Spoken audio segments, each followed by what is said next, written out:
Alright everyone, and especially Marvel movie fans, you know what this is a review for? Yep, another Marvel movie that's part of the Marvel Cinematic Universe.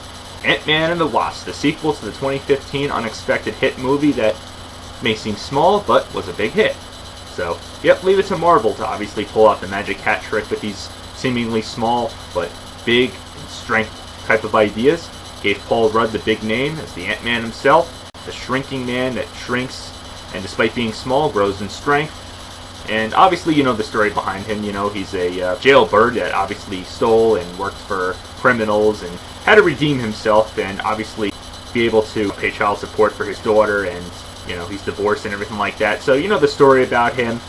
And unexpectedly, I didn't know it was Avengers related when I first saw the movie, but when you saw the film, spoiler alert, yep, it is Avengers related. Not to mention he joins in on the Avengers in Captain America Civil War, and speaking of Civil War, yes, this actually does take place after Captain America Civil War. It follows up with it, so you may consider this a bit of a spoiler if you haven't seen that film, but as you know, he sided with Captain America, the, you know, side of the Avengers, because that's what broke them up.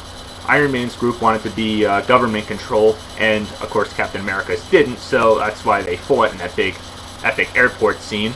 Obviously, you also see the new Spider-Man, you know, played by Tom Holland. You see the Black Panther, who obviously got his movie, and yes, I'm still waiting on Black Widow to get her own damn movie. I don't know why. I mean, she's an interesting character and everything. I mean, you do see a lot of her, but not to get too carried away. Yes, this movie follows up with it. The ones that are on Captain America's side, obviously, still, we're not exactly in good terms with Iron Man himself and his side of the Avengers. So they were obviously placed under arrest, and that's what this follows up with. He's placed under house arrest, and he has to basically try to wait till the house arrest is over until he's free to go. But as you know, it doesn't happen that easily. So they have to give it a little more of a twist to it. And he realizes when, you know, if you saw the last movie, you might also consider this a spoiler.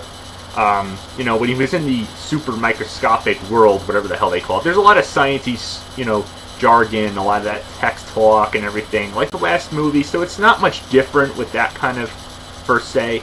So you have to expect a lot of that. A lot of the cast is returning, the guys that he worked with. Instead of being criminals and crooks this time around, they work for a security company.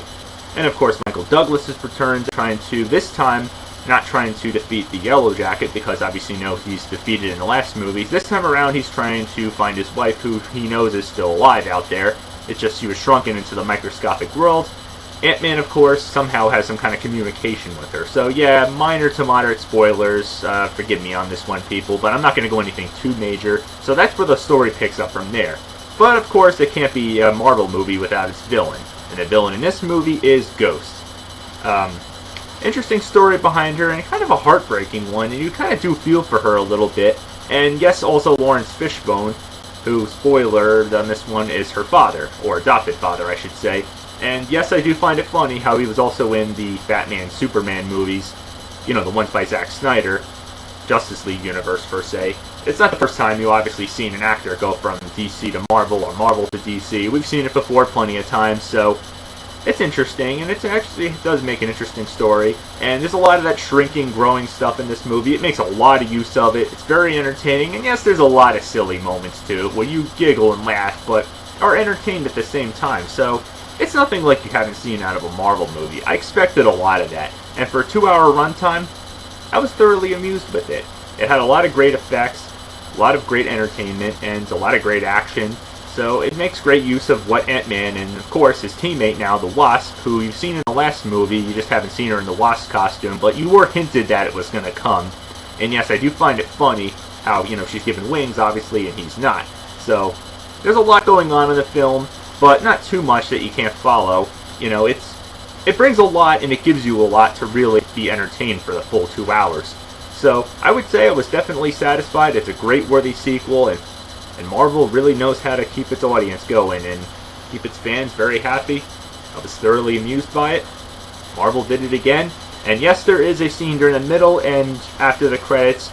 I would recommend during, you know, seeing the one for the middle of the credits. It's definitely interesting, and it leads up to another film that just came out from Marvel. I'm not going to really give too much away, but definitely go see it. The after credit one, I would not recommend it. It's kind of right on par with what the after credit scene with the first Avengers movie was. So, otherwise, Marvel did it again, as I said before. As for 3D, I didn't actually see this in 3D. I did see it in IMAX. I wouldn't highly recommend it. I didn't see much of a difference if I saw it in regular 2D, so it's anybody's opinion there.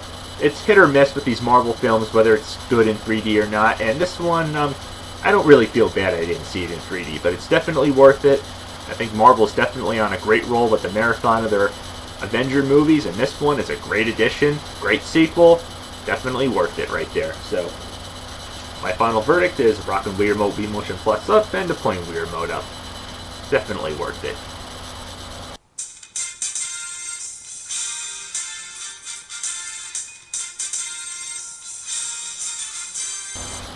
So, till next time, keep watching.